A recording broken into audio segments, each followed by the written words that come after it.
I si automatitzar fos una manera de cuidar-te? Vivim envoltats de tasques petites que ens xuclen temps i energia. Respondre correus, moure arxius, recordar cites. I moltes vegades pensem que aguantar-ho és normal, que ho fa tothom. Però l'energia que gastes en aquestes microtasques és energia que no tens per allò que realment importa. Crear, pensar, estar amb la família o simplement descansar. Per això dic que automatitzar pot ser una forma d'autocura. No és només una qüestió de productivitat.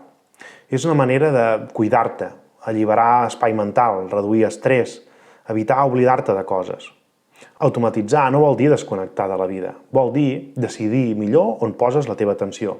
I això, al final, és un acte de respecte cap a tu mateix. Donar-te marge per estar present, allà on realment vols estar. Reflexiona i comparteix-ho amb algú que també necessiti alliberar temps i energia.